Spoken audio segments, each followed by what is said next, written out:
Hi guys, this evening we are going to talk about one of my favorite subjects, dogs. And Denise Hedberg, I know this is one of your favorite topics too. You love to talk about Louie, give him a belly scratch from his Auntie MARCI'A. Duke says hello to everyone. I don't know how to check. Maybe somebody could tell me. I don't know how to check and see who my subscribers are, but I'm up to 115 subscribers. I got 4 in the past week, and I wanted to welcome whoever you are. Introduce yourself. Say hi. I'd love to give you all a shout out. So, whoever you are, thank you for subscribing. Anyway, some situations came up. First of all, look, Duke. This is one of the toys Dookie got from BarkBox. It's a thing where you can order toys for, he doesn't need new toys every month. But every other month, I can swing that. And this has got, he absolutely loves this. You get it. Now, he's got his ball in his mouth. Yeah, that ball is his world. Some things came up. Last weekend, I have this guy friend named Earl. And he comes down to visit. And last weekend, Duke bit at him. And I told him, I said, Earl, look at yourself. We know Duke was abused. That's just, anybody can look at Duke and tell. He's been abused badly. And I said, look at you. You're this huge hulk of a man towering over him. And he was looking at him and he was talking to Duke. He said, you don't ever bite me again or try to bite me again. He didn't say it mean. He said it just like I did just now. And Earl ain't about nothing. He ain't going to hurt nobody. Okay. But he is a bodybuilder. He's a martial arts. Well, he was a martial arts instructor. He's not now. But he's this very big, intimidating looking guy. A couple of years ago, when me and him first started associating, I laid on the floor above his head. He was on the floor and we were like in a T position, and he picked me up over his head and bench pressed me. Now, I was like 119 pounds of dead weight back then. But anyway, I said, I think I've been checking into this. I've been Googling. I told him, I said, you are intimidating to him. Look at him and then look at you towering over him. And then you come in here and the first thing you do is put your lips on mommy's. And he sees you as a threat and maybe in a weird way, jealousy is competition too, because Duke's not used to me really being around a lot of other people, except like, Jane and her grandkids. But what do you all think about that? I saw a thing online that said that don't ever, like, when you correct the dog, you're trying to roll it under the chair. Like, when you're correcting a dog, don't make direct eye contact with them and get down to their level. Like, when he chews on stuff, he's a chewer. Bring a ball. Bring it and I'll throw it. Bring it. Good boy. He is getting so good at bringing it. There you go. When I catch him chewing something, I'll say, no, confirm. And then I'll hand him his bone. And I'll say, here, this is what you chew. Good boy. Yay. He knows. Yay. He's wagging his tail. He knows when mommy goes, yay, he's done something good. Okay. And a dog lives to please you. Duke wants nothing more out of life than to have that ball in his mouth and see a smile on his face and love in these hands. That's why he's kind of hooked on it now. I give him that little Caesar wet food. The pate food comes in a little square container. When I first got him, I wanted him to realize that, when mommy's hands come, good things happen.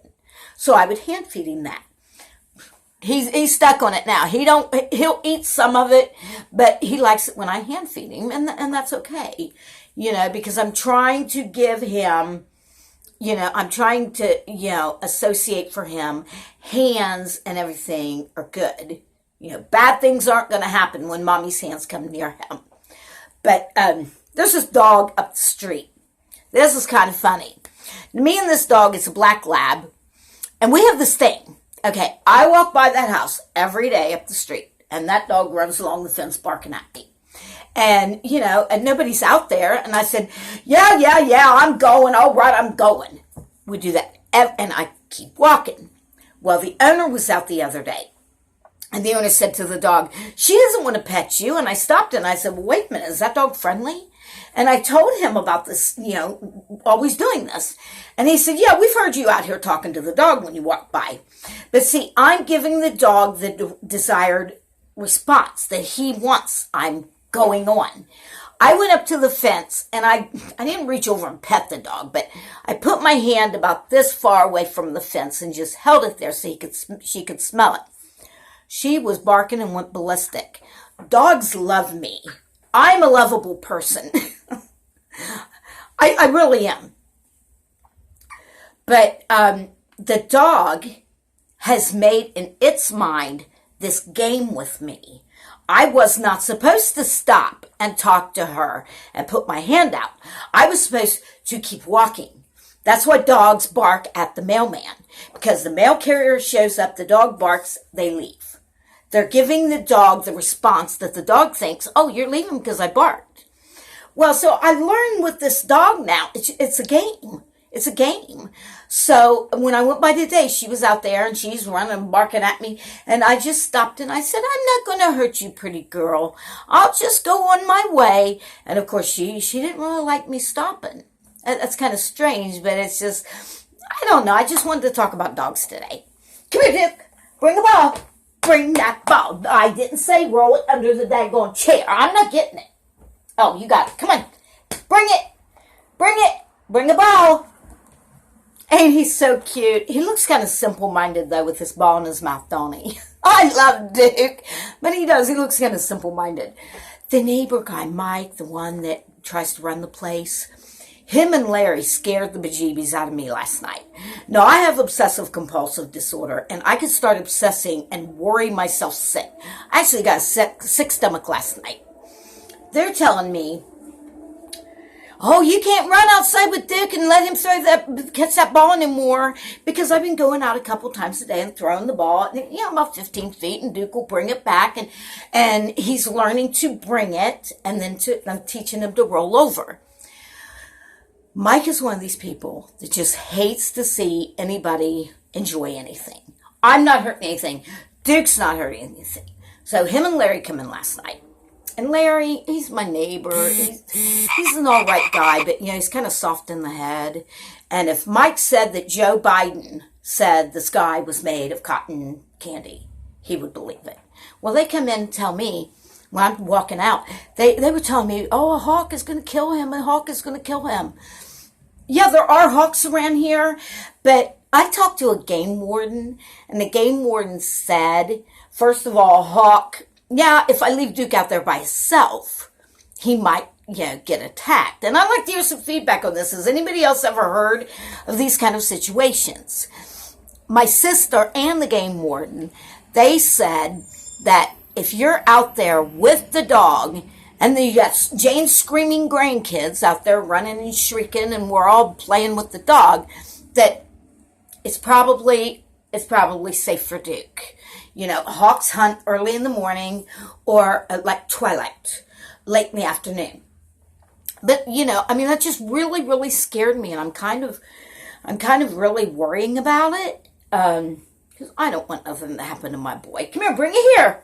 Good boy. Mommy loves you. He is just, it took him a while. Now, he's not one of the all-time greats. It took him a while, but now I fell in love with him like Wilbur, But brother was one of the all-time greats. I don't think you'll ever be able to measure up to him. Go get it. But I don't want him to. Duke's Duke.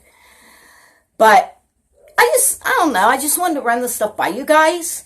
And have you guys ever heard of a little, Duke's 5 pounds? Have you ever heard of a hawk Yeah, I know it can happen. They can't carry off a little dog like that. Like a cat weighs about as much as a rabbit. Okay, they can carry off a rabbit. Okay.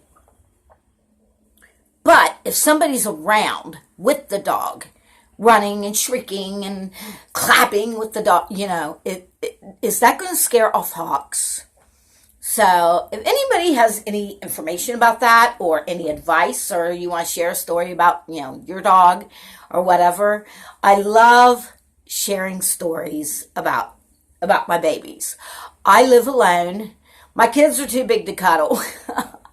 No, but I mean, I do. I live alone, and these little, these two cats and this little dog. I mean, they're my family. They're my hooligans, and I just love to talk about them. So I hope I didn't bore you guys too much, but I'm gonna go ahead and maybe find something to eat. I need to eat more because I lost 2 pounds last week, and that's not cool. My doctor was so proud of me. I got up to 119, and then I lost 2 pounds since then. And I wasn't trying to. I haven't been purging. But anyhow, give me your feedback. Hit the like button. Let me know you're here. Let me know you watch this. And, let's talk dogs, guys. And to my new subscribers, welcome aboard from me and Duke. Thank you for subscribing. Mommy loves her puppy. Bye. Love ya.